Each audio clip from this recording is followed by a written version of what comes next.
আপনি নিজেও তো দেখতেছেন এই যে নাটক সাজাইতেছে তারা, এই যে অস্ত্র মস্ত্র এগুলা দিয়া, এতে ওনাদের লাভটাই, ওনারা দেশের আইন শৃঙ্খলা ঠিক করবে, তো আইন শৃঙ্খলা ঠিক হবে কিভাবে? তো বললো যে আপনারা চলে যাবেন, এরপরে স্যারের প্রমোশন হবে, এইটাই লাভ। তো আমি বললাম যে একটা প্রমোশনের জন্য আমার জীবনটাকে ধ্বংস করে দিল।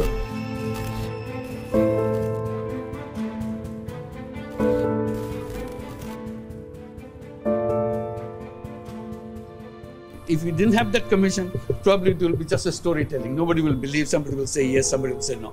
Now they have concrete proof and now they will go to the justice. 400 অভিযোগ পেয়েছি মাত্র 13 কার্য দিবসে। যারা গুমের শিকার ভিকটিম এবং তাদের পরিবাররা প্রায় 1800-র উপরে আমাদের কাছে তাদের কমপ্লেন সাবমিট করেছে। সারা বাংলাদেশের বিভিন্ন পেশাজীবী, বিভিন্ন শ্রেণী পেশার, বিভিন্ন বয়সের, বিভিন্ন জায়গার, এবং তাদের মধ্যে অনেকেরই রাজনৈতিক পরিচয় আছে। কারো কারো ক্ষেত্রে হয়তো রাজনৈতিক পরিচয় ওইভাবে নেই, কিন্তু তাদেরকে জঙ্গি ট্যাগ লাগিয়ে দেওয়া হয়েছে। সব ধরনের মানুষ ছিলেন ভুক্তভোগী।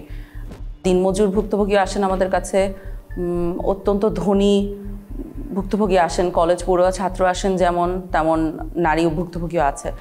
এমনকি 10 বছরের কম বয়সী ভুক্তভোগীও আমাদের কাছে আসেন। আমি শুধু আমাদের বনাসের আম্মু যখন বোরকা পরতো তখন আম্মুকে একটা কালো কালার টুপি পরাইতো আর একটা হাত করা পরাইতো।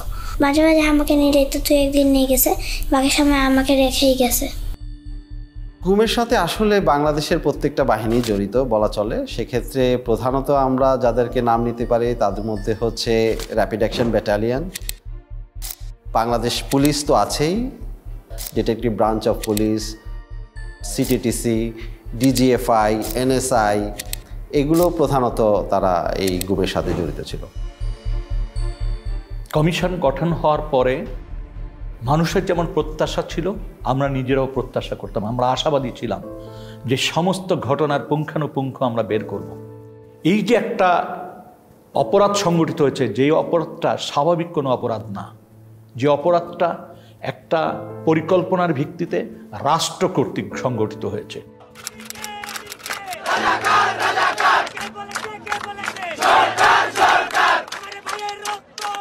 5ই আগস্ট পরবর্তী সময় সরকার তো পরিবর্তন হয়েছেই, কিন্তু এর মানে না যে বাহিনীগুলোতে যারা দোষী তারা পরিবর্তন হয়েছে নেসেসারিলি।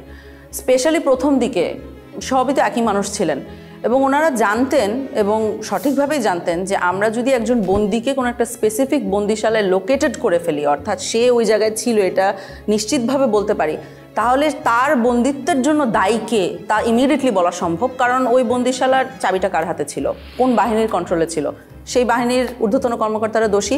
এই ব্যাপারটা যেমন ওনারাও বুঝতে পেরেছেন, আমরাও বুঝতে পেরেছি। এ কারণে 5ই আগস্ট পরবর্তী অত্যন্ত দ্রুততার সাথে প্রচণ্ড লেভেলে এভিডেন্স ডিস্ট্রাকশন হয়।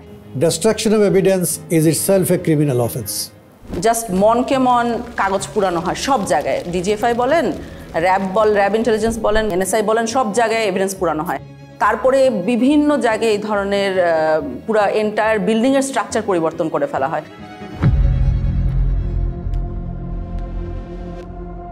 ব্যারিস্টার আরমান জি জবানবন্দিটা দিয়েছিলেন, সেখানে আমরা দেখেছিলাম যে অন্য বন্দীদের সাথে, অর্থাৎ যেমন ব্রিগেডিয়ার আজমি বা মাইকেল চাকমা যারা ছিলেন ডিজিএফআইয়ের হাতে, তাদের জবানবন্দির সাথে খানিকটা পার্থক্য ছিল। তার মধ্যে দুটো খুব নোটিসেবল পার্থক্য আমাদের জন্য ছিল। সেটা হলো যে অন্যদের চোখ 24 ঘন্টা বন্ধ থাকতো না, হাত 24 ঘন্টা বাঁধা থাকতো না, ব্যারিস্টার আরমানের থাকতেন। যেই স্থানে আমাকে আটকে রাখা হয়েছিল সেখানে সকল বন্দীদেরকে 24 ঘন্টা চোখ বেঁধে রাখা হতো, 24 ঘন্টা হাত করে রাখা হতো। কোথায় আছি বলা হতো না, কয় তারিখ বলা হতো না, সময়টা বলতো না। আমি বারবার তাদেরকে বলতাম যে নামাজ পড়ার জন্য সময় জানা দরকার, কীভাবে নামাজ পড়বো, তারা বলতে বলা যাবে না, আদেশ। তখন আমরা বুঝতে পারি যে উনি এবং ব্রিগেডিয়ার আজমি, মাইকেল চাকমা একই লোকেশনে ওনাদেরকে রাখা হয়নি, অন্য কোথাও ছিলেন উনি। তো সেল থেকে বের করে তখন আমি চোখ বাঁধা অবস্থা থাকলেও আমি ক্লিয়ারলি আমি বুঝতে পারি যে আমি বের হয়ে একটু কয়েক কদম সামনে যে একটা ছোট্ট সিঁড়ি ক্রস করে ঘুরতেছি, তারপরে লেফটে আবার যে আয়নাঘরে ওনাকে রাখা হয়েছিল সেখানে ঢোকার সময় উনি সিঁড়ি দিয়ে উঠেছেন এবং ঠিক তার পরে কয়েকটা সিঁড়ি নেমেছেন। এখন এটা শুনেই আসলে সাথে সাথে বুঝে যায় যে উনি কোথায় ছিলেন, কারণ গোটা বাংলাদেশে সিম্পলি একটা জায়গায় আছে, একটা বন্দিশালায় আছে যেটা এই পার্টিকুলার বর্ণনাকে ম্যাচ করবে। তো ওইখানে উনি এক পর্যায়ে বলেন যে ওনার পায়ের নিচে ছিল মসৃণ টাইলস, সাদার মতো, এবং ঠান্ডা ছিল। ছোট্ট সিঁড়ি যখন ক্রস করে যাই তখন একটা 5 থেকে 7 কদমের সিঁড়ি হবে এবং খালি পায়ে আমাকে যতবার বের করা হয়েছে তখন খালি পায়ে পরে যে আমাকে জুতা পরা হয়েছে বের করা হয়েছে, খালি পায়েটা আমি একদম ক্লিয়ারলি বুঝে দিয়েছি ওটা সিঁড়ি টাইলস লাগানো সিঁড়ি ছিল। কিন্তু ওই রুমে অলরেডি আমরা অক্টোবরের মধ্যে অভিযান একটা চালিয়েছিলাম, আমরা ইন্সপেক্ট করে এসেছিলাম, ওখানে কোনো টাইলস ছিল না, ওটা সম্পূর্ণ সিমেন্টের একটা ফ্লোর। সো আমরা কর্মকর্তাদের ডেকে অফিসারদের ডেকে জিজ্ঞেস করা শুরু করি যে টাইলস কই। একটা সিঁড়ির পাশে যখন এই মার্কটা থাকে, what does it indicate do you think? কারণ আমি তো বিল্ডিং এর এক্সপার্ট না। টাইলস, এই সিঁড়ি টাইলড ছিল। আচ্ছা, এই প্রশ্নটা আমার মনে আছে ওনাদের মোটেও পছন্দ হয় না, কারণ ওনারা এত বড় বড় কর্মকর্তা, আমরা জিজ্ঞেস করছি টাইলস কই, কথার তো কোনো মানে নাই। কিন্তু আমরা শিখছিলাম টাইলসের ভিতরে এই মিস্ট্রিটা লোকেটেড, এটা যদি সলভ করতে পারি আমরা মিস্ট্রি সলভ করতে পারবো।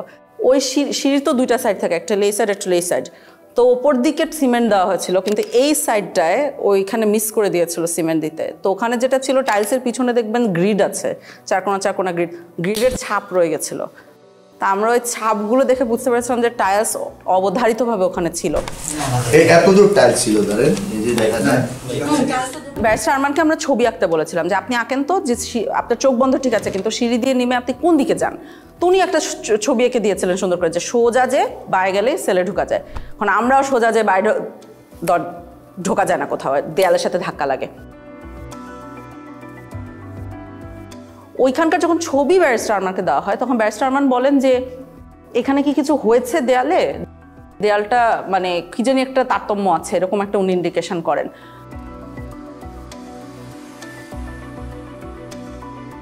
তখন আন্তর্জাতিক অপরাধ ট্রাইব্যুনাল আমাদের যে কলিগরা আছেন ওনাদের সাথে আমরা যোগাযোগ করে একটা ম্যাপ ওনাদেরকে এঁকে দেওয়া হয়। সেখানে বলা হয় যে এই দেয়ালটা মাপেন, আপনি ইন্টারনাল যে দৈর্ঘ্য এটা মাপেন, অ্যান্ড দেন বাইরে যে ওই একই দেয়ালের এক্সটার্নাল দৈর্ঘ্য মাপেন। যদি 7 ফিটের উপরে পার্থক্য পান তাহলে বুঝবেন যে এইখানে কোনো একটা সেল আছে যেটা দেয়াল দিয়ে ঢেকে দেওয়া হয়েছে। তো ওনারা মাপেন, মেপে আমার মনে আছে যে আমাকে খুব এক্সাইটেডলি ফোন দিয়ে বলেছে যে 10 ফিটের উপরে জায়গা আছে যেটা খুঁজে পাওয়া যাচ্ছে না। এখানে দুটো দরজা ছিল, এই দরজা দিয়ে আমরা যেটা আমরা চাই না সেটা হলো লিন্টেল, ওই যে মাঝখানে যেগুলো কিছুতে আধা থাকছে। তো ওই যে জায়গাগুলোতে একটু তারতম্য দেখা যাচ্ছিল দেয়ালে, সেই জায়গাগুলোতে ছোট ছোট ফুটা করা হয় এরকম হাতুড়ি দিয়ে পিটিয়ে। তো ওই ফুটার ভিতরে মাথা গলিয়ে দেখা যায় যে ঠিক ব্যারিস্টার আরমান যে বর্ণনাটা দিয়েছেন যে সেল, টাইলস, বাথরুম সব অক্ষত অবস্থায় আছে, ওরা জাস্ট নতুন দেয়াল বানিয়ে দিয়েছিল ওখানে। হ্যাঁ, আমরা ব্যারিস্টার আরমানের রুম পেয়ে গেছি। এখন টাইলস কতটুকু আছে, টাইলসগুলো কিন্তু যে করে হোক বাঁচাতে হবে, ঠিক আছে? উনি টাইলস চিনেন, যাতে কোনো টাইলস না হয়ে যায়। ওই যে অ্যাকচুয়ালি ওরা এখান থেকে বের করে নেয় জিনিস, ওরা টাইলসগুলো এখান থেকে উঠায় ভিতরের স্টোর। 8 বছর এখানেই যাবে। I couldn't tell with stay on night from this moment. They used to blindfold us and handcuff us. In the night they used to handcuff us the back.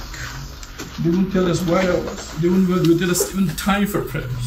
Literally, it felt like I was buried alive. এরকম হতো যে 24 ঘন্টা চোখ বেঁধে হাত দিয়ে বসে রাখতো, উত্তর দিতেন না দিত। হুমাম কাদের আমাকে বলেছিলেন যে ওনার সেলের একটা অংশে উনি খোদাই করে এসেছিলেন ওনার নামের ইনিশিয়ালসগুলা। মেডিকেল সেলের ভিতরে ঢুকলে আপনি যদি ঘুরে যান, দরজা ফেস করেন, বাম পাশের কর্নার মাঝামাঝি জায়গাটার মধ্যে একদম কোনায় একটা ডেট লেখা আছে আর আমার ইনিশিয়ালস লেখা আছে, HQC লেখা আছে এবং ডেট লেখা আছে যেদিন আমাকে গুম করা হয়। তো আমি যখন ওখানে যাই এবং ওখানে খুঁজি ও যে রুমটা আমরা সন্দেহ করে ওনাকে রাখা হয়েছে, তো শিওর হবো কিভাবে যে ওই রুমে ওনাকে রাখা হয়েছে, কারণ ওই রুমটা রং টং করে ফেলা হয়েছিল অগাস্ট 5-এর পরে। তো একটা সাইড দেখে সন্দেহ হয়, তখন ওনাকে যে ওই সাইডটা দেখায় ভিডিও কলে যে এটা কি চেনা লাগছে কিনা, তখন উনি বলেন যে হ্যাঁ ওই ইনিশিয়ালটা খোদাই করে রেখেছে। তো আপনি যখন খোদাই করে রাখেন তার উপরে রং করে দিলেও খোদাইটা রয়ে যায়।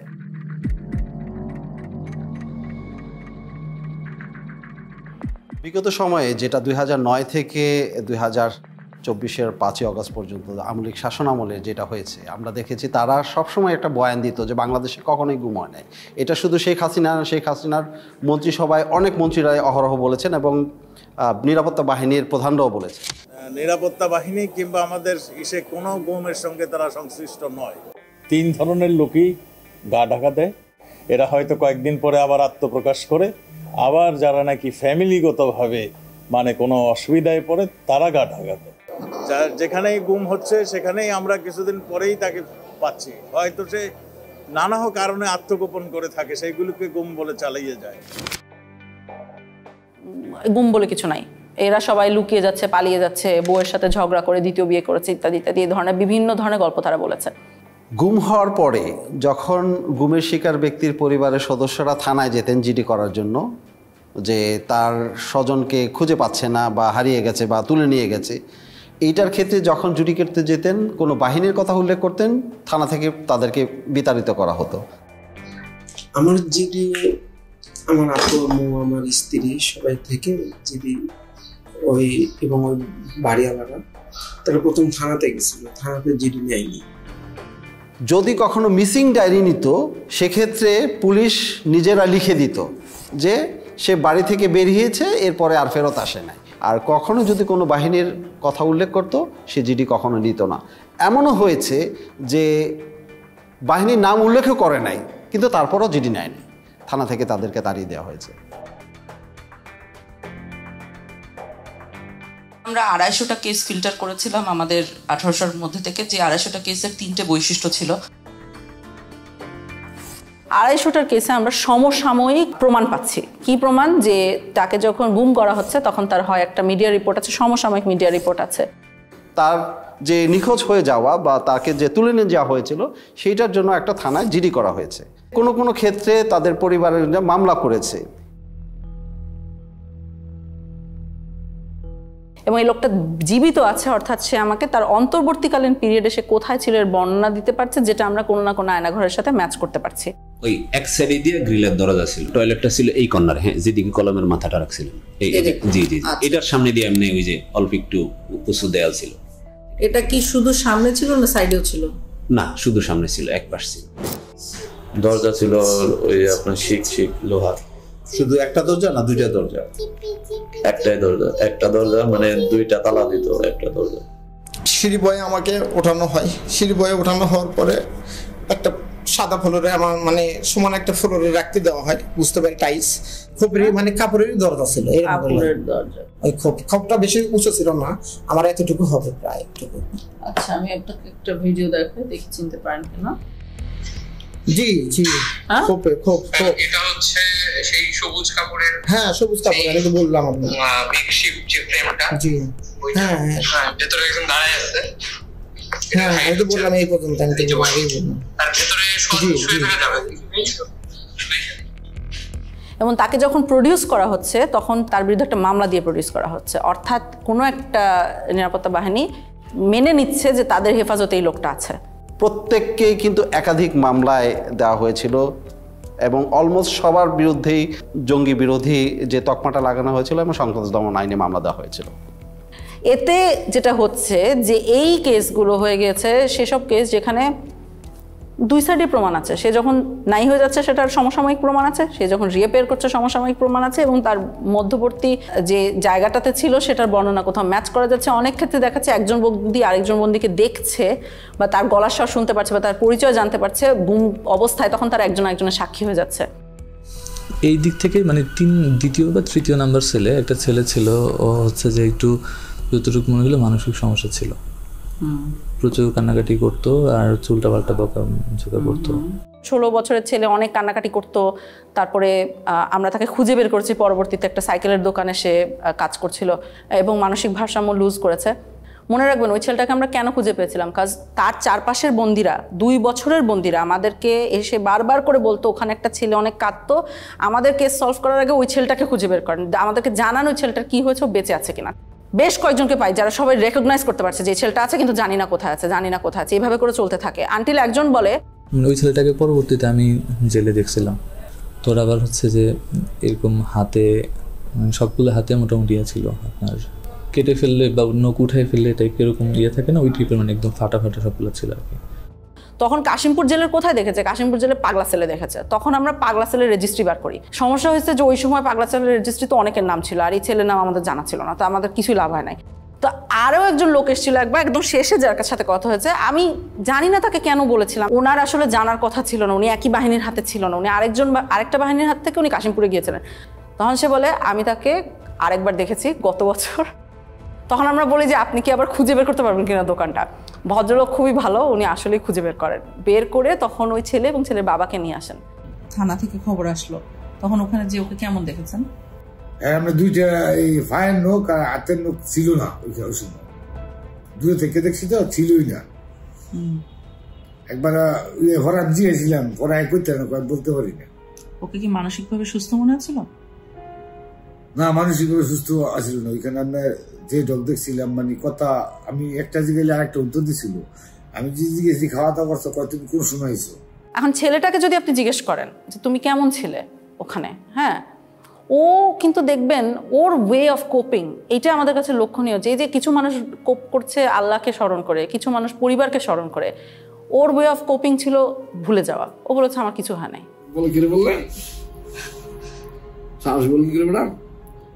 কারণ তুমি 4 বছর অনেক কষ্ট সহ্য করেছো। অনেক কষ্ট, ব্যথা পাইতাম ম্যাডাম। সমস্যা নেই ম্যাডাম, সমস্যা নেই, তোলা অসুবিধা হইতো না, ব্যথা কিছু নেই। যাক, আমার ছেলে হয়েছি বড় করতে লই গিয়া, এটাই বড় কথা। সবাই কয় হয়েছ যা আছে তা হয়েছ, এখন ছেলে বিড়ে হয়ে যাওয়া শেষ। মানুষ অনেক কথা গেছিল আর কি, সবাই বলছে যে নাই, এখন আমি উকিলেরও যাই না, কেমন সেরকম কোনোভাবেই হতে পারে না যে তারা নিজেদের মধ্যে কোঅর্ডিনেট করে কাজটা করতে পেরেছে। অর্থাৎ তারা যেটা বলছে সেটা এভাবেই ঘটেছিল, কারণ সমসাময়িক প্রমাণ আছে। এই কারণে এই 250 কেস যথেষ্ট শক্তিশালী একটা এভিডেন্স আওয়ামী লীগের এই মিথ্যা বয়ান ভাঙার জন্য। গুমের যারা ভিকটিম, অর্থাৎ তাদেরকে যখন প্রথম তুলে নেওয়া হয় সেই পর্যায় থেকেই আসলে তাদেরকে নির্যাতন শুরু করে। একাধিক কাপড় দিয়ে তার চোখ মুখ ঢাকা হতো, চোখ বাঁধা থাকতো 3টা কাপড় দিয়ে। প্রথমে একটা কাপড় দিয়ে চোখ বাঁধতো, আরেকটা জমটুপি, যেটা জমটুপি পরানোর পরে আবার আরেকটা কাপড় দিয়ে বাঁধতো, আর হ্যান্ডকাপ পিছনে লাগানো থাকতো। মাইক্রোবাস বা যে পরিবহনে উঠানো হতো তার 2 পাশে যখন থাকতো তারা কিন্তু চেপে থাকতেন, তার হাত করা পরিয়ে ফেলতেন, এবং কোনো কোনো ক্ষেত্রে তাদেরকে নীল ডাউন করে রাখা হতো সিটের ওখানে, যাতে বাইরের মানুষ কোনোভাবে টের না পায়। গান বাজনা বাজানো হতো যাতে কেউ ধারণা না করতে পারে যে এই গাড়িতে কাউকে তুলে নেওয়া হচ্ছে। তারপর তাকে যখন নির্দিষ্ট স্থানে নিয়ে গোপন সেলে যখন তাকে বন্দি করবে, তাকে নামানো হতো যখন, কোনো কোনো ক্ষেত্রে তাকে 2 পাশ থেকে উঁচা করে রাখতো, যাতে কোনোভাবে অনুধাবন না করতে পারে যে সে কয়টা স্টেপ দিয়ে উপরে উঠছে। প্রত্যেকটা গোপনশালায় আসলে অত্যন্ত ভয়ানক, এবং আপনি যদি দেখেন যে গোপন বন্দিশালার সাইজগুলো, দৈর্ঘ্য প্রস্থ, এখানে মানুষকে রাখাটাই হচ্ছে টর্চারের শামিল। এইখানে যারা আসে এখানে আসে, এখান থেকে লোক নিয়ে যায়। কোথাও যদি ট্রান্সপোর্ট করে যে ঢাকা থেকে লোক নিয়ে অন্য কোথাও পাঠাবে, এখান থেকে 4 জন 2 জন এখান থেকে নিয়ে, আমি এরকম একবার 3 জন লোক নিয়ে এসে ট্রান্সপোর্ট করছি কর্মীতে লতে। একবার গেট দিয়ে ডুবে সাথে হাতের বাম পাশে, না হাতের ডান পাশে রাখে। আমি যদি একদিকে ডুবে হাতের ডান পাশে। সাইজ কি সেলগুলোর? স্যার টয়লেট টাইপ স্যার, বুঝিয়ে বলুন। টয়লেট স্যার, মানে একটা টয়লেটের দৈর্ঘ্য প্রস্থ 3 ফিট বাই 8 ফিট স্যার, এরকম লম্বা, লোহার গেট লাগানো স্যার, সাইকেল লাগানো। Look at how tiny this room is, and it's still divided into 7 different cells. Look, I'll just come into this one to show you how small it is. I'm about 5 feet 4 inches tall, and I can stand up straight in this particular one, but I cannot extend my arms all the way out. But if you go just next door to this one over here, take a look. I cannot stand up straight. I cannot extend my arms. And imagine that people spent weeks, months, or even years in these cells. পাশে কোনো স্থানে তাকে নেওয়া হতো যেখানে জিজ্ঞাসাবাদ করার জন্য নানান ধরনের যন্ত্রপাতি ব্যবহার করা হতো। দেখা গেছে 8-10টা সেল আছে, তার সাথে একটা জিজ্ঞাসাবাদের ব্যবস্থা বা একটা রুম আছে। সেই রুমে যখন তাকে নেওয়া হতো, 2-1টি বাক্য বিনিময় করার পরই তাকে মারধর শুরু করে দিত। আর যখন মারতো, বেশি মারবে, তখন এই হাত পিছনে দিয়ে রাখতো, আর আমার এই কনুইগুলো 2 হাঁটু এগুলাতে খুব জোরে জোরে মারতো। এই মোটা পুলিশের হাতে যে মোটা লাঠিগুলো থাকে, এগুলো দিয়ে, এবং এক পর্যায়ে আমাকে বলল যে তোর হাড় থেকে মাংস আলাদা করে ফেলবো। কোনো কোনো বন্দিশালার ভিতরেই টয়লেট, যেখানে তাদেরকে ঘুমাতে হতো রাতে, সেই জায়গায় তারা ঘুমাতে পারতো না। তার কারণ হচ্ছে কমোড থাকতো, ওই কমোডের উপরেই তাদের পা রেখে ঘুমাতে হতো।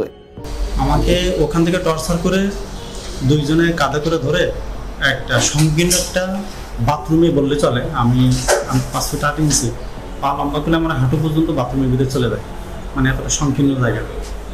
কিছু সেল ছিল এত ন্যারো, সেখানে বন্দি শুতেও পারতো না, জাস্ট পা গুটিয়ে কোনো মতে ওখানে থাকতো। যেটা সাইজ ছিল 3.5 ফিট বাই 4 ফিট এরকম সাইজের। নিয়ে যাওয়ার পরে যেখানে আমাকে নিয়ে গেল সেটা হলো একটা ছোট একটা সেল। ছোট সেল বলতে 3.5 ফিট পাশে, আর লম্বা হলো আপনার 4 ফিটের থেকে একটু বড়। অর্থাৎ আমি সেজদা দিলে মাথায় লেগে যেত, আবার রুকু দিতে গেলে পিছনের সাইড লেগে যেত গ্রিলের সাথে, এরকম একটা অবস্থা ছিল। যারা বন্দি ছিল ওই বন্দিশালায় থাকাটাই হচ্ছে দুঃসহ মানসিক যন্ত্রণার একটা বিষয়। আমাকে ওই রকম একটা ফ্লোরের সাথে এরকম করে হাত দিয়ে এরকম করে আস্তে আস্তে বাড়ি দিতে হতো। বাড়ি দিয়ে একটু শব্দ হলে তারা লাঠির ইশারায় বাথরুমে নিয়ে যেত। বাথরুমের জন্য তারা মারতে দেরি হতো, অনেকে 8 মিনিট সময় দিত আমাকে। 8 মিনিটের বেশি হতো আমাকে বিলম্ব দিত, মারতো, আবার লাঠির ইশারা দিত, অনেক বকাবকি করতো। এক ধরনের যন্ত্র ব্যবহার করতে হতো, যে হাতে শিকল দিয়ে ওই যন্ত্রের সাথে আংটা পরিয়ে দিয়ে মেশিন চালু করলে তাকে আস্তে আস্তে ছাদের দিকে ঝুলিয়ে ফেলা হতো। এই ঝুলন্ত অবস্থায় ঘন্টার পর ঘন্টা রাখার ঘটনা আমরা শুনেছি, এমনকি মানে 24 ঘন্টার কথাও আমরা অনেক ক্ষেত্রে পেয়েছি। আমাকে ওই ফ্যান লটকায় এরকম একটি এর মধ্যে গামছা দিয়ে এরকম প্রায় 15 দিনের মতো ঝুলিয়ে রাখছে। শুধু আমি টয়লেট এবং নামাজ এই দুইটা আর খাবার সময় আমাকে ছাড়া রাখতো, আর এইরকমভাবে সবসময় ঝুলিয়ে রাখছে। কোনো কোনো বন্দিকে হ্যান্ডকাপ পরিয়ে জানালার গ্রিলের সাথে বেঁধে রাখা হতো সার্বক্ষণিক, এবং সে শুতেও পারতো না, ওইভাবে কোনো মতো বসে থাকতো। এই যে এর জানালার মধ্যে একটা হাতে এই পাশে ঝুলাই রাখছে আর একটা হাতে এই পাশে। এই 5 দিনের মধ্যে 3 দিন এইভাবে আমাকে লকআপের সঙ্গে ঝুলাই রাখা হয়। শুধু একটাই দোষ ছিল, আমি বলছি আমি নিকাব খুলবো না, আমি পর্দা করি। যেখানে হ্যান্ডকাপ পরা হয়েছে সেখানে কেটে গেছে, রক্ত পড়েছে, তারপরও কিন্তু তাকে নামানো হয়নি, বরং ওখানে পিটানো হতো এবং নানান কথা জিজ্ঞাসাবাদ করা হতো। এই ওনাদের নাম জিজ্ঞেস করতেছে, এর মধ্যে আমাকে কি করলো, পানি ঢাললো, মুখে গামছা দিয়ে পানি ঢাললো। কোথায় আছে বল, কোথায় আছে বল, কোথায়, মানে আমাকে মানে একটা সেকেন্ডের সময় দিতে আসে। আমি বলতেছি মুখের মধ্যে ভিজা কাপড় দিয়া প্রায় 2-3 মিনিটের মতো পানি ঢালতো, আর ওই সময় দেখা যায় আমি প্রায় সময় অজ্ঞান হয়ে যেতাম, আর মুখ দিয়া খুব লোট টোট ইত্যাদি এগুলো বের হইতো, তারপরও তারা হাসাহাসি করতো। কোনো ক্ষেত্রে তাকে চেয়ারে বসানো হতো। চেয়ার আবার 2 ধরনের ছিল। এক ধরনের চেয়ার ছিল যেটা কাঠের ফ্রেম, মানে কাঠের চেয়ার, সেখানে ইলেকট্রিক শক দেওয়ার ব্যবস্থা থাকতো। তো চেয়ারে বসিয়ে ইলেকট্রিক শক দেওয়ার যন্ত্র সাথে সংযোগ স্থাপন করে দিত শরীরে, কখনো কানে, কখনো নখে, কখনো পায়ে, এইভাবে দেওয়া হতো। আমার কানের লতার মধ্যে লাগাইছিল, ওই যে কি ওইটা ওই যে কি ইলেকট্রিক ওটা বলতে পারবো না, কিন্তু মনে হলো যে ঠাডা পড়ে মাথা মধ্যে, সুইচ দেওয়ার লাগলে মনে ঠাডা বললো। অনেক ক্ষেত্রে জিজ্ঞাসাবাদের সময় বালতিতে পানি রেখে প্রস্রাব করতে বলা হতো। কারেন্টের শর্ট দিয়েছে, একটা বালতি দিছে, বালতির মধ্যে পানি ছিল, পেশাব করতে দিচ্ছে, অনেক পানি খাওয়ানোর পরে পেশাব করতে দিচ্ছে। পেশাব করার সময় কারেন্টের শর্ট লাগে, পানির মধ্যে যখন পেশাব করে তখন কারেন্টের শর্ট লাগে। বেশ কিছু টর্চার ইনস্ট্রুমেন্ট যেগুলো ধ্বংস করে ফেলা হয়েছে, তার মধ্যে একটা আমরা শুনেছি ছিল যে একটা বালতির মতো, ওটার ভিতরে পা রেখে দিলে আস্তে আস্তে পানি গরম হতো, তখন যথেষ্ট ব্যথা লাগতো।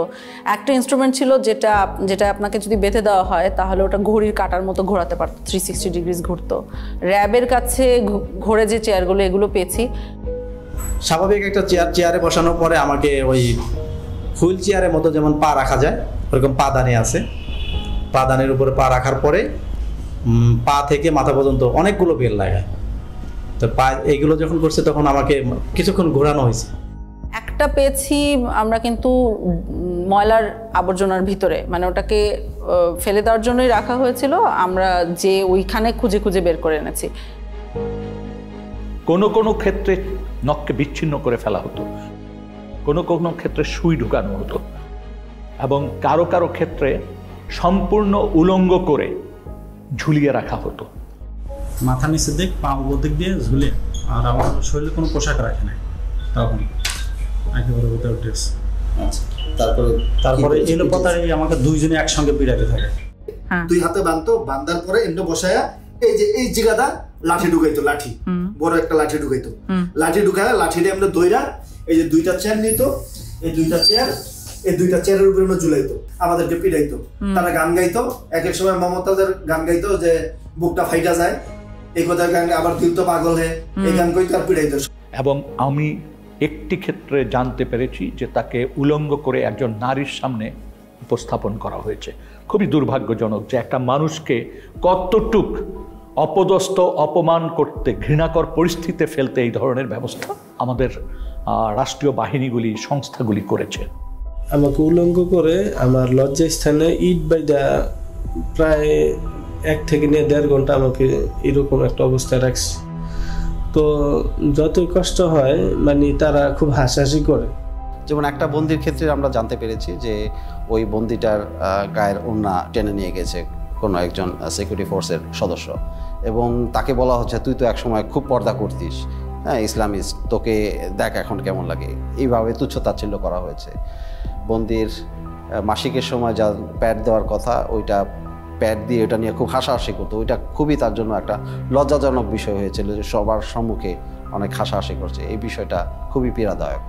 মানে আমার পিরিয়ডের ডেট ছিল অনেক লেটে, এই পরিমাণ টর্চার করার আমি এত পরিমাণ মানে অসুস্থ হয়ে যায়, সাথে সাথে আমার পিরিয়ড হয়ে যায়। তারপর ওনাদেরকে বলি যে আমার তো প্যাড লাগবে, পরে এটা নিয়ে অনেক হাসাহাসি করে ওরা। মাসের পর মাস 2 দিন 4 দিন গ্যাপ দিয়ে কাউকে কাউকে প্রতিনিয়ত এই ধরনের জিজ্ঞাসাবাদের মধ্য দিয়ে যেতে হয়েছে, মাসের পর মাস, বছরের পর বছর। ওরা কি করলো, আমাকে শোয়াইলো, এই শোয়াইয়েই 2 জন আমার বুকে উপরে পাড়া দিয়া ধরলো, আর পিছনে হাতটা এইভাবে বাঁধলো, পা 2টা এইভাবে বাঁধলো, বাঁধে পায়ের নিচে বাঁশ দিল একটা, আর উপরে একটা বাঁশ দিল, আর হাত যেটা বাঁধছে হাতের নিচে এই দিকে একটা বাঁশ দিয়েছে। আমি তো ফ্লোরের মধ্যে শোয়া, এই পাশের উপরে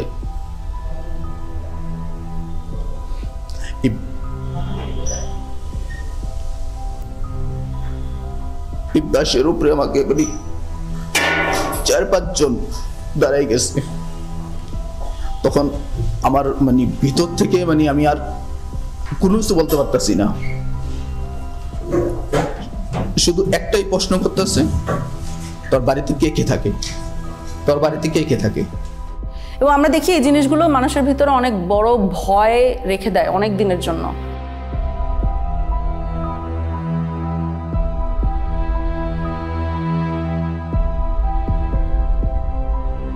আমাদের অনেক ভুক্তভোগী হায়েস গাড়িকে ভয় পায়, কারণ তাকে হঠাৎ করে রাস্তার মধ্যে থেকে টেনে হায়েস গাড়িতে উঠানো হয়েছে। আমাদের অনেক ভুক্তভোগী এসি রুমকে ভয় পায়, কারণ এসি রুমে, টর্চার রুমগুলোতে এসি থাকতো, কারণ আই সাপোজ অফিসাররা যখন এগুলো করতেন ওনারা ঘামতে চাইতেন না। গানটা সাউন্ড আসতোই, মানে ঠিক থাকতে পারতাম না, আর শুধু চিৎকার সাউন্ড আসতো। গান বাজিয়ে মারধর করা হতো, যখন সাউন্ড আসতো মানে কোনো প্রকার, আমি তো মানে টেনশন।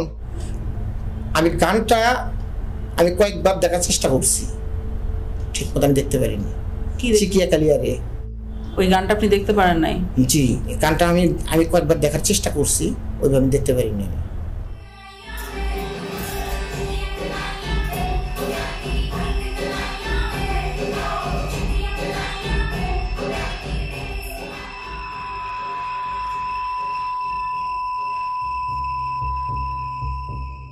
প্রসাবের জন্য আমরা এরকম বাইরেতে হইতো ফ্লোরে, এখানে টাক দিলে আমরা আসবো।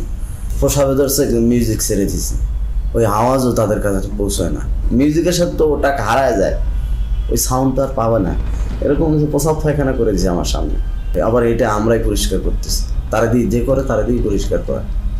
সে আল্লাহর কাছে বলতে যে আল্লাহ আমার মেরে ফেললেই ভালো, এই কষ্ট দেওয়ার দরকার কি। এই মানুষগুলো কিন্তু যারা বেরিয়ে এসছেন জীবন নিয়ে, তারা কিন্তু এটা ভুলতে পারেন নাই। তারা এখনও গভীর রাতে ঘুম ভেঙে যায়, তাদের চিৎকার করেন, এই ট্রমার থেকে কিন্তু এখনো বেরিয়ে আসেনি। বাথরুমে একটা নতুন লাক্স সাবান ছিল। হ্যাঁ, এখন ওই লাক্স সাবানের স্মেল আসলে আমার মাথায় কাজ করে না। আমি লাক্স সাবানের ওই স্মেলটা যদি কেউ আমার সঙ্গে গোল করবে, আমার আমি ভিতরে অস্থিরতা চলে আসে, আতঙ্কগ্রস্ত হয়ে যায়। আর শুধু যে তারা বেরিয়ে আসে নাই তা না, এই সমাজটাও কিন্তু এক ধরনের ভীতিকর ভয়ার্ত পরিবেশের মধ্যে একটা ভয় সমাজের ভিতর কিন্তু প্রবাহিত। আওয়ামী লীগের শাসন আমলে আমরা যেটা দেখেছি মূলত হচ্ছে বিরোধী রাজনৈতিক দলকে দমন করার জন্য এই গুমকে একটা হাতিয়ার হিসেবে ব্যবহার করা হয়েছে, এবং সেক্ষেত্রে তাদের প্রধান টার্গেট ছিল বিএনপি, জামাতে ইসলামী এবং ইসলামী ছাত্র শিবিরের নেতাকর্মীরা। সরকারের বিরুদ্ধে যখন জনমত তৈরি হয়ে যেত, সরকারের বিরুদ্ধে যখন মানুষ প্রশ্ন করা শুরু করত, যখন সংঘবদ্ধ আন্দোলনের চেষ্টা হতো, বিরোধী দল বিরোধী মত যখন সংগঠিতভাবে ঐক্যবদ্ধভাবে কোনো বিষয়কে প্রোটেস্ট করতে চাইতো, তখনই এই নির্যাতনের মাত্রা বেড়ে যেত, মানুষের ঠিয়ানার সংখ্যা বেড়ে যেত। এবং আমরা যেটা দেখেছি যে প্রত্যেকটা জাতীয় নির্বাচনের আগে গুমের সংখ্যা অস্বাভাবিকভাবে বেড়ে যেত। এটা আমরা দেখেছি 2014 নির্বাচনের আগে, অর্থাৎ 2013 পিরিয়ডে, এবং 2018 সময় 2017-18, এবং 2024 নির্বাচনের ঠিক আগে 2023 শেষের দিকে এবং 24 শুরুর দিকে। In her second term as Prime Minister, security forces were locking up opposition figures without trial. Among them, a popular official with the Bangladesh Nationalist Party, Sajidul Islam Sumon. In December 2013, eyewitnesses say he and 5 friends were taken by authorities and never seen again. কেন নিল? কি দোষ আমার ছেলের? আমার ছেলে নাই, আমি কি করবো পয়সা থেকে?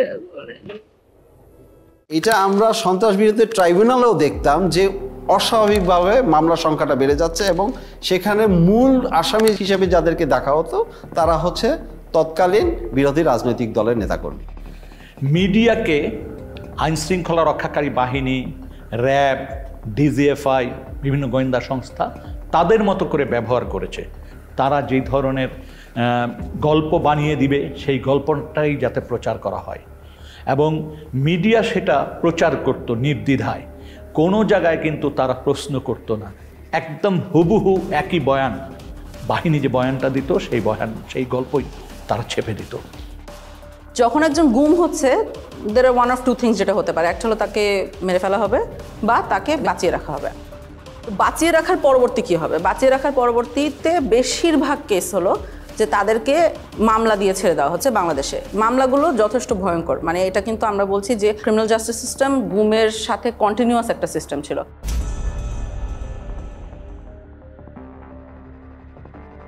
ছাড়ার জিনিসটাকে সেটাকে লিগেলাইজ করার জন্য, অর্থাৎ তাকে একটা বেআইনি কাস্টডি থেকে একটা আইনি কাস্টডিতে নেওয়ার জন্য একটা মামলা মোকদ্দমা দরকার।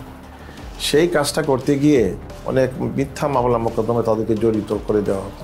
প্রত্যেকের ক্ষেত্রে একাধিক মামলা দেওয়া হয়েছে, তার মধ্যে একটা মামলা প্রত্যেকের ক্ষেত্রে কমন, সেটা হচ্ছে সন্ত্রাস বিরোধী আইনে মামলা দেওয়া এবং জঙ্গি তকমা দিয়ে দেওয়া, এবং প্রত্যেকটা ভিক্টিমের ক্ষেত্রে তাদেরকে দেখা হচ্ছে তাদের কোনো রাজনৈতিক পরিচয় আছে কিনা। তো বলছে তারেক রহমানের অ্যাকাউন্ট ডিটেল বলেন, কোন কোন জায়গায় তার টাকা থাকে। আমি বলছি ভাই আমি জানি না, I don't know, I simply don't know. তো বলছে ম্যাডাম জিয়ার টাকা কোথায় দিয়েছেন, কোথায় রাখে? আমি বলছি আমি জানি না। তখন আবার দিল, আমার 2টা নিক্যাপ তারা দিল, তারপর ফেলে রাখলো। ইভেন সম্পৃক্ততা না থাকলেও যদি দাড়ি টুপি পরে মসজিদে যায়, মাদ্রাসায় যায়, বা এগুলো সম্পৃক্ততার কারণে কিন্তু এই মামলাগুলো দেওয়া হয়েছে। তুই তোর জামাতের তুই শিবিরের কোন পদ আসাস, তুই কী করো সেই সে বলছি যে আমি একসময় ছাত্র শিবির করতাম, এখন আমি করি না। কেন? আমি মুখে তখন আমার মুখে একটু বড় দাড়ি ছিল, মুখে বড় দাড়ি করি, টাকনুর উপর এখানে প্যান্ট করি, এই নানান কোয়েশ্চেন। আমার ভাই কেন জামাত ইসলাম করতো, এই টাইপের রিলেটেড কোয়েশ্চেন। ফাঁকে ফাঁকে উনি খুবই বাজে বৃষ্টিভাবে কথায় কথায় গালি দিতে এসেছিল, জঙ্গি, রাজাকারের বাচ্চা, এই রাজাকারের বাচ্চা বেশি বলতেছিল। আপনি তাকে কিছু ভুয়া মামলা দিচ্ছেন, আমরা যেটাকে বলছি কিছু প্যাকেজ কেস দিচ্ছেন, অ্যান্টি টেররিজম অ্যাক্টে দিচ্ছেন, arms act, explosives act, digital security act, এইসবের আন্ডারে মামলা দিয়ে দিচ্ছেন, দেওয়ার পরে তাকে অনেকদিন জেল খাটতে হচ্ছে, এরকম একটা সিস্টেম আছে। 4-5টা মামলায় একই ধরনের ভাষায় ব্যবহার করা হয়েছে এবং ভার্বেটিম, ওয়ার্ড ফর ওয়ার্ড। যদি এইভাবে হয় 4-5টা, তাহলে বুঝতে হবে this cases are all manufactured cases. দুটো মামলার আপনার ল্যাঙ্গুয়েজ একরকম হইতে পারে না, কিছু হইতে পারে গোপন তথ্যের ভিত্তিতে, this much. Acting on a secret information, the raiding party went to the place of occurrence and arrested the accused, এটা হতে পারে। কিন্তু বাইকগুলো তো মিলার কথা না। ঘটনার স্থল, ঘটনার তারিখ এবং কিভাবে ঘটনা ঘটেছিল, এগুলো তো আপনার মিলার কথা না। বিশেষ করে সন্ত্রাস বিরোধী আইনে যে মামলা, জঙ্গি ট্যাগ দিয়ে জঙ্গি বানানো, এইটাই কিন্তু প্রথমতই তাকে হিউমিলেট করছে। সমাজ থেকে কিন্তু তাকে প্রথমে বিচ্ছিন্ন করা দেওয়া হলো, পরিবার থেকে প্রথমে বিচ্ছিন্ন করে দেওয়া হলো, এবং তার প্রতিবেশী সবাই কিন্তু তাকে ভিন্ন চোখে দেখে। এই ছেলেটা জঙ্গি, আমরা তো জানতাম না, এটা জঙ্গি পরিবারের সন্তান। তাদের মধ্যে একটা ফোবিয়া ছড়াই গেছিল যে এই আপার সাথে হয়তো যোগাযোগ করলে আমরাও অ্যারেস্ট হতে পারি, আর এই মেয়েটার সাথে যোগাযোগ হলে আমরাও অ্যারেস্ট হতে পারি। এটার জন্য আমরাও নিজেদেরকে গুটাই নিয়েছিলাম যে কি দরকার যদি কারো ক্ষতি হয়। বাংলাদেশে জঙ্গি নাই এই কথাটা বলা যাবে না, জঙ্গি ছিল, জঙ্গি এখনও আছে। কিন্তু প্রশ্নটা হচ্ছে যেইভাবে এটাকে ফুলিয়ে ফাঁপিয়ে দেখা হচ্ছে, যেটা প্রোটেক্ট করা হচ্ছে, এইটার খুবই একটা ক্ষুদ্র অংশ হয়তো বাংলাদেশে জঙ্গি আছে। তৎকালীন যে সরকার ক্ষমতায় পাকাপোক্তভাবে টিকে থাকার জন্য এই ওয়ার অন টেররের যেই ন্যারেটিভ, এইটাকে জিয়ে রাখার জন্য এটা তারা চালিয়েছে। Killed by the BNP Jamaat, you know that BNP Jamaat is a terrorist party. They always go for terrorism and nepotism and corruption. I have to prove credibility, right? To whom? To whom? A terrorist party, a terrorist organization. No. এই মামলাগুলো তো বছরকে বছর চলছে, এবং এই মামলার হাজিরা দিতে দিতে তাদের যে অর্থনৈতিকভাবে পঙ্গু হয়ে যাচ্ছে প্রত্যেকটা ফ্যামিলি। এবং আমরা একটা জরিপ করেছি যে মিনিমাম খরচ হয়েছে 7 লাখ টাকার মতো, তাদের হাজিরা থেকে শুরু করে এই মামলা পরিচালনার সব খরচ।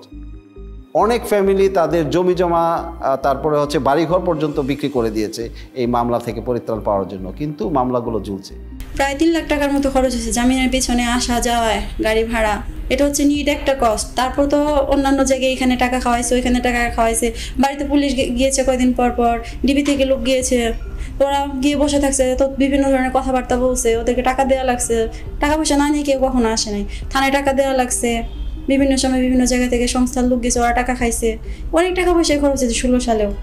এখানে একটা দুঃখজনক বিষয় হচ্ছে যে অনেক ক্ষেত্রে দেখা যায় মামলাগুলো ভুয়া প্রমাণিত হওয়ার পরে তাকে বেকসুর খালাস করে দিয়েছে, কিন্তু তাকে যে এই যে 4 বছর বা 5 বছর যে সে কারাগারে বন্দী ছিল, এটা তাকে কে ফিরিয়ে দেবে?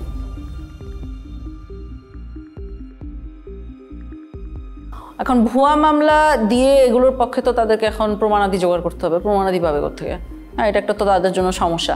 তো ওখানে একটা বেশ well developed systematic torture regime ছিল আসলে। এই টর্চার করে কনফেশন আদায় করা হতো, স্বীকারোক্তি আদায় করা হতো। আমাকে লাস্ট এটাই চাইতেছে আব্দুল মুমিন আমি স্বীকার করতাম, মানে আপনার পরিচয় বদলানো। হ্যাঁ, পরিচয় বদলাম। তো আমি আব্দুল মুমিন স্বীকার করে নিছি।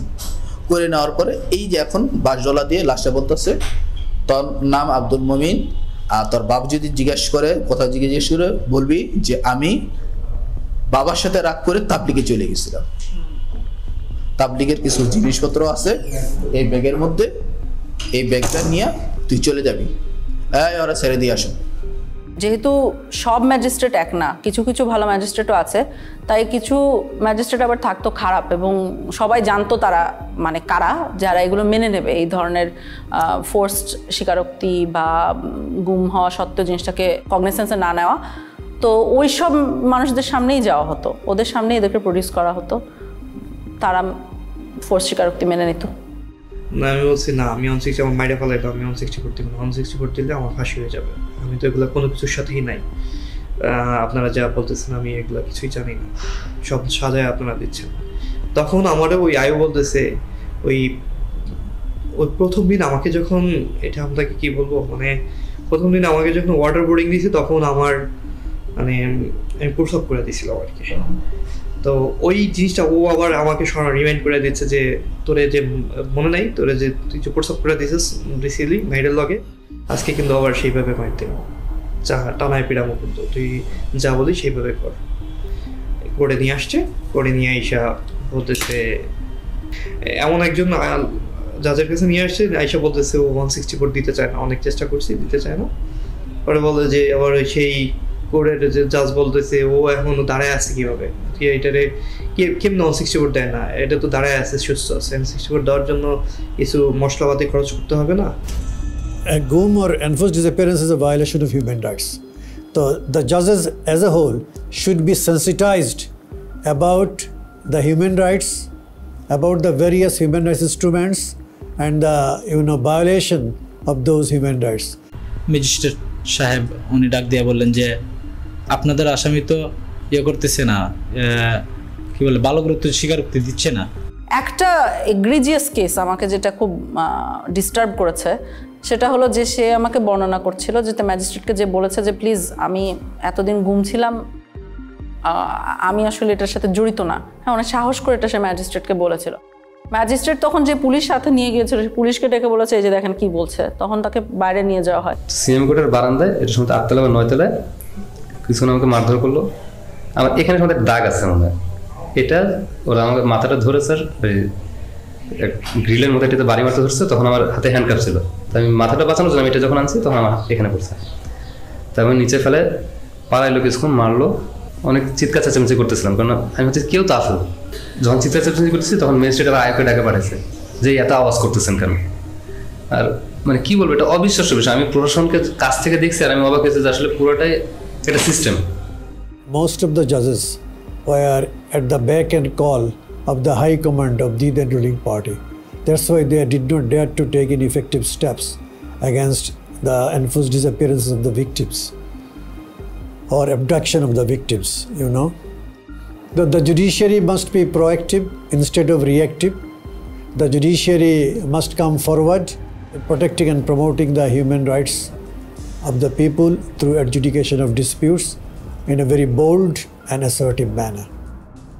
Boldness is an integral part of the personality of a judge. A weak person is not suited or suitable for the position of a judge. Judges must know how to deliver justice impartially, effectively, and in a neutral manner.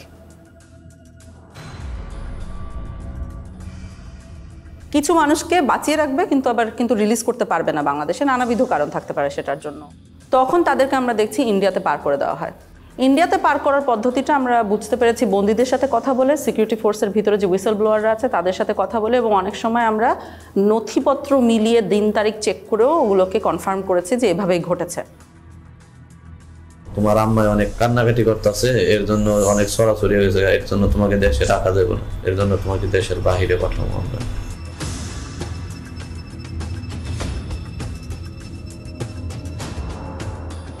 নদী পার করাইলো, নদীর পার করানোর পরে তারপরে কাঁটাতারের একটা বেড়া আছে, ওই বেড়া দিয়ে আমাকে পার করে তারা নিয়ে গেল।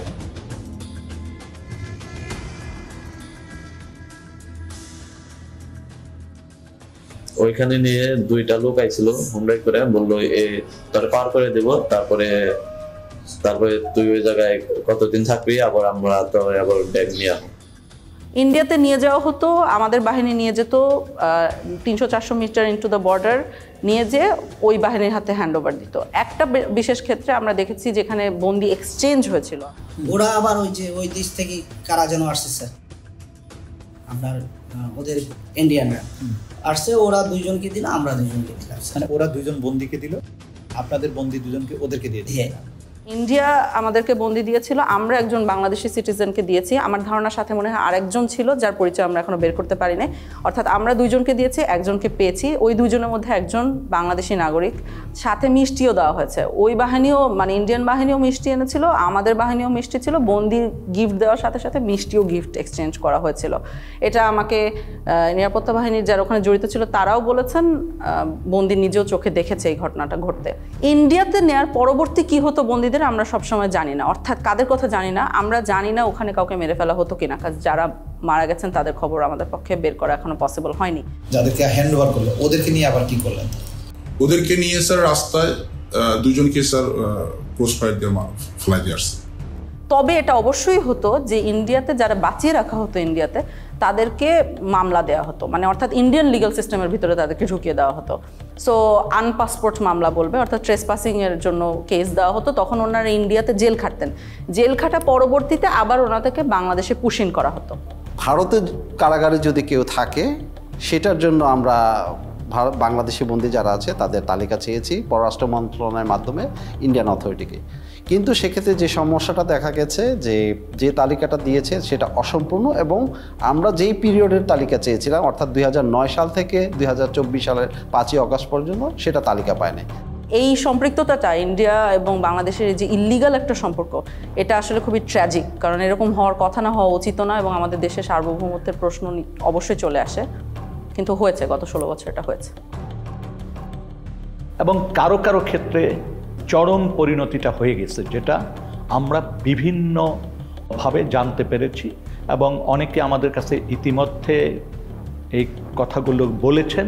এর মধ্যে একটা বড় অংশ আছে যাদেরকে বেশ কিছুদিন জিজ্ঞাসাবাদ করার পরে অথবা কয়েকদিন জিজ্ঞাসাবাদ করার পরেই সিদ্ধান্ত নেওয়া হয়েছে তাদেরকে হত্যা করা হবে। যখন একজনকে মেরে ফেলার সিদ্ধান্ত হতো তখন কাজটা ওরা, যেহেতু ওনারা ট্রেন্ড অফিসার্স, যথেষ্ট এফিশিয়েন্টলি করতো আমরা বলতে পারি।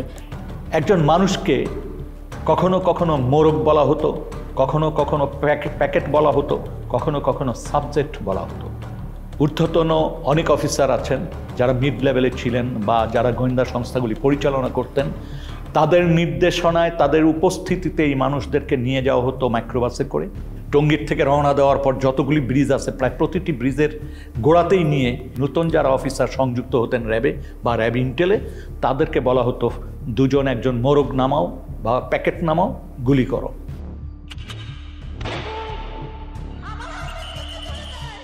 যখন ক্রসফায়ার বেশি সমস্যা হয়ে গেল আন্তর্জাতিকভাবে এবং জাতীয়ভাবে, যে এরা এটা নিতে পারতেছিল না আর এটা ক্রিটিসিজম, তখন ওরা বললো যে আরে আমরা বডি প্রডিউস করি কেন, নাই করে দিলি তো হয়, তাহলে তো কেউ বুঝবে না কি হয়েছে। তখন এটাই মুভ করলো ওরা, এটা একটা ডিসিশন ছিল।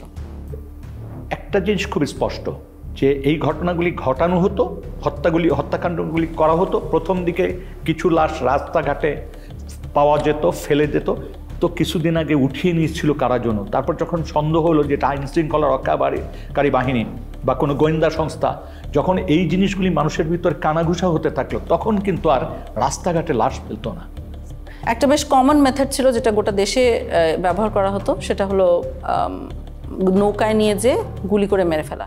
এরপরে যখন যাওয়া শুরু হলো, আমরা ইয়েতে যাওয়ার পরে উনি ডেস্টিনেশনটা আগে থেকে বলেন না কোথায় যাবে, সাউথের দিকে যাবো। তো যাওয়ার পরে তারপরে বললো যে স্লো ডাউন, দেখো স্লো ডাউন বললে তখনই বুঝি যে এখন প্রক্রিয়া শুরু হবে।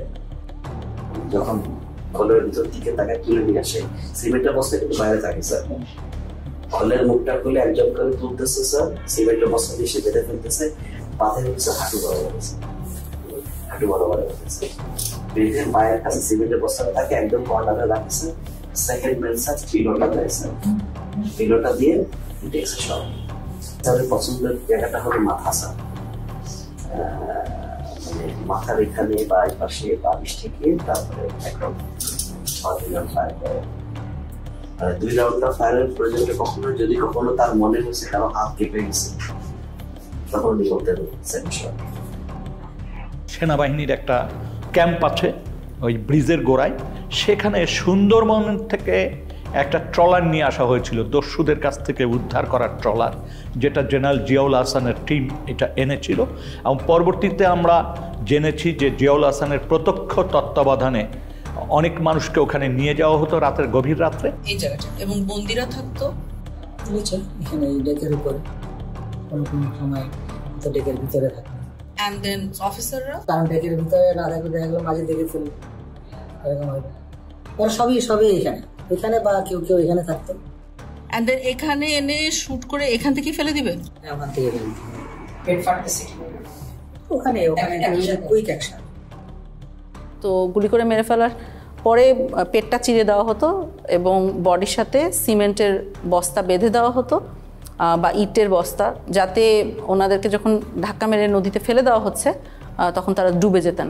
তার হচ্ছে গিয়ে এখানে যাওয়ার পরে এই যে মানুষটাকে শোয়া দেন, দেওয়ার পরে বাঁধার পরে তারপরে আপনার গুলি করে ফেলা দেওয়া হয়। এদিকে বাঁধার রশিটা রেডি থাকে, ওইদিকে সিমেন্টের বস্তার সাথে রশি বাঁধা রেডি, যেমন রশি বাঁধার থেকে সিমেন্টের বস্তা খুলে না যায়, তারপরে বাকি রশিটা এখন এটা কোমরের সাথে দিয়ে বাঁধা সবচেয়ে সহজ, that of any other places of the whole body. এখানে গুলি করে লোয়ার পোর্শন ধরে ফেলে দিল। কে ফেললো? জিয়া তো গুলি করলো, এখন জিয়াই ফেললো না সাথে আরো যে লোক ছিল তার কে ফেললো এটা আমার খেয়াল নেই, এখান থেকে করে ফেলে দিল। তবে বেশ কিছু ক্ষেত্রে লাশ ভেসে উঠেছে, আমি এর ধরনের কেস দেখেছি যেখানে লাশ ভেসে উঠছে বুলেট উন্ড কপালে এবং গায়ে সিমেন্টের বস্তাটা কোনো কারণে একটা ছেড়ে গিয়েছে অন্যটা রয়ে গেছে, এরকম অবস্থায় উঠছে। নারায়ণগঞ্জের 7 খুনের যে হত্যাকাণ্ড এবং তার লাশ লুকিয়ে ফেলার যে প্যাটার্ন, এই প্যাটার্নের সাথে অনেক অংশে মিলে যায়। এরকম নানাবিধ মারার আসলে টেকনিক ছিল, বিভিন্ন বর্ণনা থেকে আমরা পাই। কোনো কোনো ক্ষেত্রে বিষ প্রয়োগ করেও হত্যা করা হয়েছে, ইনজেকশন দিয়ে মারা হতো, এটার বর্ণনা পেয়েছি আমরা যারা এটা নিজে চোখে দেখেছে।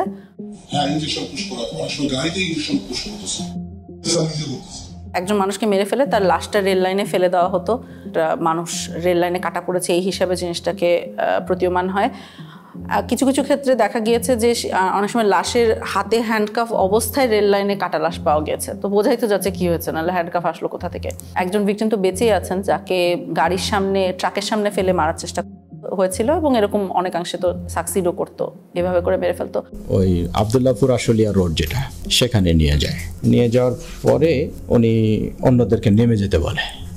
নামার পরে আমাকে কানে কানে বলতেছে, ভাইজান আমাকে ক্ষমা করে দিয়েন, দেখেন আপনাকে তো চলন্ত গাড়ির সামনে ফেলে দেওয়ার জন্য বলা হয়েছে।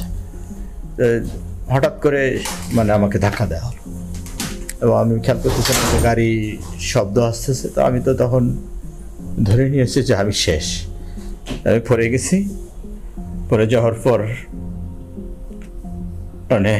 যাওয়ার পরেও দেখতেছি যে আমি বেঁচে আছি। আমার তুলে ধরে বলছে যে আপনি ভয় পাবেন না, আপনাকে তো আমরা রাস্তায় ফেলে দিয়েছি কিন্তু গাড়িটা পাশ দিয়ে চলে গেছে। তবে আমি টের পাইছিলাম যে গাড়িটা যখন জোরে খুব রানিং এ আসতেছে, আবার যখন ফেলে দিবে ব্রেক শক্ত করে ধরে পাল দিয়ে টা করে শব্দ হয় যেটা, ঠিক সেই শব্দটাই আমার কানে আসছে।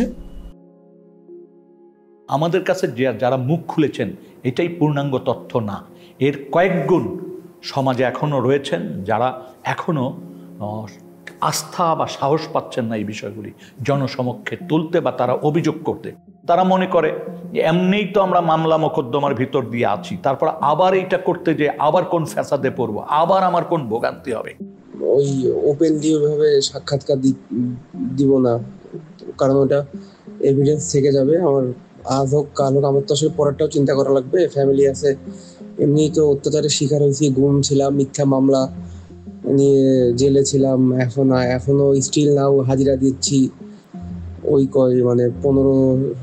16 সালে গুম হওয়ার কনসিকুয়েন্স এখনো বিয়ার করতেছি। আমার ফ্যামিলি স্টিল নাও সাফারার, আমার ক্যারিয়ার ধ্বংস, সবকিছু হয়ে গেছে। তার মানে এখনো কিন্তু আমরা এমন একটা পরিবেশ নিশ্চিত করতে পারিনি যে পরিবেশে মানুষ ভয়হীনভাবে এসে রাষ্ট্রের কাছে বা রাষ্ট্রের সংস্থাগুলির কাছে এসে বলতে পারে যে আমার জীবনে এই ঘটনাগুলি ঘটেছে।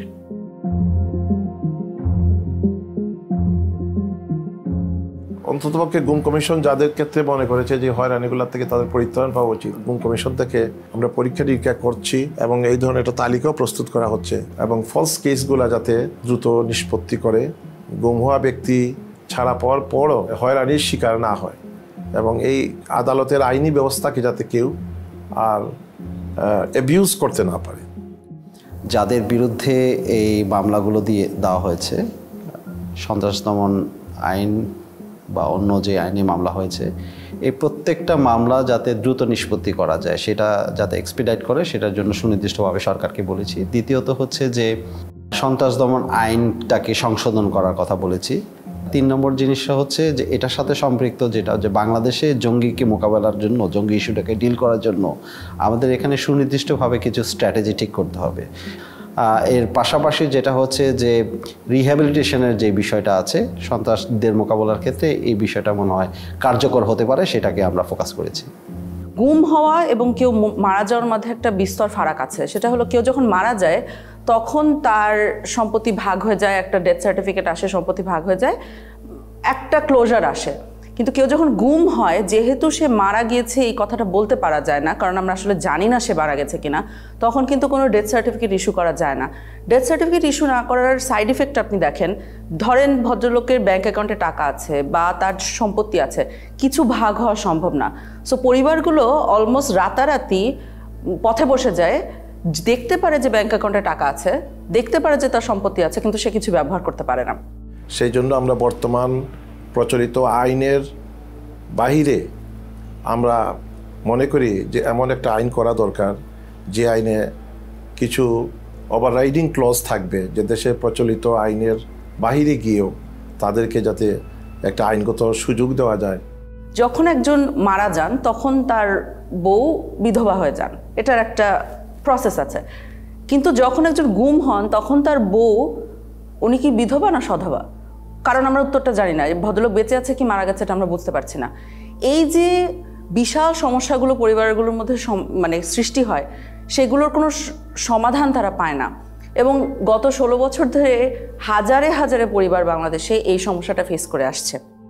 গুম হওয়া ব্যক্তির ডেথ সার্টিফিকেট ছাড়াই তাদের গুম হওয়ার যে একটা প্রত্যয়ন বা একটা ডিসঅ্যাপিয়ারেন্স সার্টিফিকেট প্রডিউস করে যাতে পরিবার পরিজন যাতে সম্পত্তি ইনহেরিট করতে পারে, সেই জন্য এই কমিশন থেকে কিছু আইন সংশোধনের সুপারিশ করা হয়েছে। অন্ততপক্ষে আর্থিক দুর্দশা কিছুটা হলেও লাঘব হবে। তবে এটা সত্য কথা যে গুম হওয়া ব্যক্তির অনুপস্থিতি বা গুম হওয়া ব্যক্তিকে উদ্ধার করে না দিতে পারলে অপূরণীয় ক্ষতি সেটা কোনো আইন দিয়ে বা তার সম্পত্তি দিয়ে বা সম্পত্তির অংশ দিয়ে সেটা পূরণ হওয়ার নয়।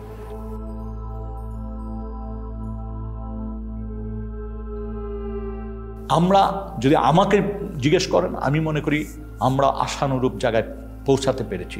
কিন্তু তারপরও বলবো, এত সংখ্যা এবং এত গভীরে এই অপরাধ সংগঠিত হয়েছে, এটার জন্য সময় একটা বড় ফ্যাক্টর। সেই বাহিনীর সদস্যরা যারা এই অপরাধের সাথে যুক্ত ছিল, তারা কিন্তু তাদের একটা বড় অংশ কিন্তু এখনও এই কাঠামোগুলিতে অবস্থান করছেন। তারপরে যাদেরকে চিহ্নিত করা গিয়েছিল প্রাথমিকভাবে, তারা কিন্তু পালিয়ে গেছেন। গুম ও বিচার বহির্ভূত হত্যাকাণ্ডের সঙ্গে সংশ্লিষ্টতার কারণে আইন শৃঙ্খলা বাহিনীর 42 কর্মকর্তার পাসপোর্ট বাতিল করা হয়। জানুয়ারি মাসে এদের বেশ কয়েকজনের বিরুদ্ধে গ্রেফতারি পরোয়ানাও জারি করে আন্তর্জাতিক অপরাধ ট্রাইব্যুনাল। যখন অ্যারেস্ট ওয়ারেন্ট বের হয় তখন কিন্তু তারা অনেকেই দেশে ছিলেন, কিন্তু পাসপোর্ট না থাকা সত্ত্বেও ওয়ারেন্ট বের হওয়ার পরপরই অনেক ঊর্ধ্বতন কর্মকর্তারা দেশ ছেড়ে পালিয়ে যায়। পালিয়ে যাওয়ার পরবর্তীতে এগুলোর এন্ড রেজাল্ট কি হবে? তো ধরেন আপনি বাংলাদেশ থেকে পালাচ্ছেন, মোস্ট লাইকলি আপনাকে ইন্ডিয়া যেতে হবে, কারণ ল্যান্ড বর্ডার আমাদের এসেনশিয়ালি ইন্ডিয়ার সাথে মায়ানমারের যুদ্ধ হচ্ছে, সো ওনারা এইদিকেই যাবেন। কারণ আপনি যদি দেশের একজন গোয়েন্দা বাহিনীর প্রধান হয়ে থাকেন, কয়েকজন মিলে আপনি ইন্ডিয়াতে গেলেন, ইন্ডিয়া কি করবে ফার্স্টে? ইন্ডিয়া যেটা করবে হলো আপনাকে বসে আপনাকে ইন্টারোগেট করবে। এখন আপনি চিন্তা করেন যে বাংলাদেশের সকল সেন্সিটিভ তথ্য যাদের ভিতরে আছে তাদেরকে আমরা এসেনশিয়ালি ওনাদের হাতে তুলে দিচ্ছি, বা ওনারা ওনাদের হাতে নিজেরা সোপর্দ হচ্ছেন। এই যে এত বছর যারা গুম খুনের সাথে জড়িত ছিলেন, তারা তো আমরা যেটা বলছি অনেকেই বাহিনীগুলোতে আছে। ওনারা কি চাইবেন? ওনারা চাইবেন ভবিষ্যতে ওনাদের এই অপরাধগুলো যাতে রিভিলড না হয়। এখন আমরা তাদের অপরাধের কথা জানি আর না জানি, আমরা ধরে নিতে পারি এখন যে আমাদের শত্রুপক্ষের গোয়েন্দা বাহিনীগুলো ডেফিনেটলি জানে। তাহলে ভবিষ্যতে তাকে ব্ল্যাকমেল করতে কি লাগবে? শুধু বলতে হবে, তুমি যদি না করো এই কাজটা, তাহলে কিন্তু আমি তোমার পূর্ববর্তী গুম খুনের কথা আমি কিন্তু তোমার বউকে বলে দিব, খুব বেশি যেতে হবে, বা সোশ্যাল মিডিয়ায় ফাঁস করে দিব। তখন কি হবে? আপনি নিরাপত্তা বাহিনীগুলোর ভিতরে স্তরে স্তরে মানুষ রাখছেন যারা ব্ল্যাকমেলের ক্ষেত্রে ভালনারেবল। আপনি যদি জিনিসগুলোকে সামনে নিয়ে আসেন, যে জিনিসটা আপনি লুকিয়ে রাখছেন না, সেটা দিয়ে কিন্তু আপনাকে ব্ল্যাকমেল করা যায় না। তো আপনি জিনিসগুলো সামনে নিয়ে আসেন, আপনি গুম কমিশনের সাথে কথা বলে ফেলেন, তাহলে এই সমস্যাগুলো কিন্তু চলে যায়। এই অপশনটা না নেওয়াটা আমার কাছে বোকামি মনে হচ্ছে এবং দেশ বিরোধী একটা কাজ মনে হচ্ছে। এই প্রসেসের পিকে প্রাইম মিনিস্টার্স অফিস, অনেক সময় ওনার পক্ষ থেকে ডিফেন্স অ্যাডভাইজার ছিল, তো উনিও মাঝে মাঝে ইন্টারফেয়ার করতেন, কথা বলতেন, আদেশ নির্দেশও দিতেন। So out of the way I went to PM and requested her যে সালাউদ্দিন কাদের চৌধুরীর ফাঁসি হয়ে গেছে, তার ছেলেটাকে এটা করা হয়েছে, এটা খুব এটা দেখা উচিত, আমাদের ফ্যামিলিটা খুব broken and his relatives have request. আমি নিজে প্রিয়ামকে বলেছি, আমার সাথে মানে আমি 2বার ওনাকে বলেছি, এটা আমার নিশ্চিত মনে আছে। And her response was? ছেড়ে দিব না, মানে আমি দেখি কি করা যায়। অ্যাডভাইজারকে তুমি বলছো, আমি বলছি। এবং ওনার কি ক্ষমতা ছিল তখন ওটাকে সমাধান করার? অর্থাৎ ধরেন উনি চাইলে কেউ বের করে দিতে পারতো? পিএম চাইলে হবে না, মানে এটা উনি যা চাইবে তাই হবে।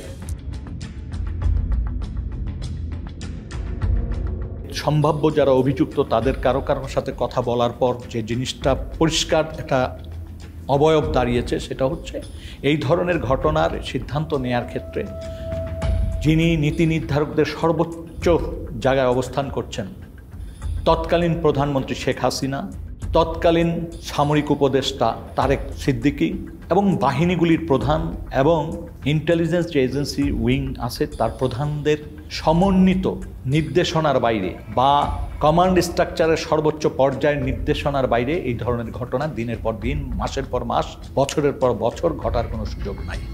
সুতরাং তৎকালীন প্রধানমন্ত্রী শেখ হাসিনার এই দায় এড়ানোর সুযোগ নাই।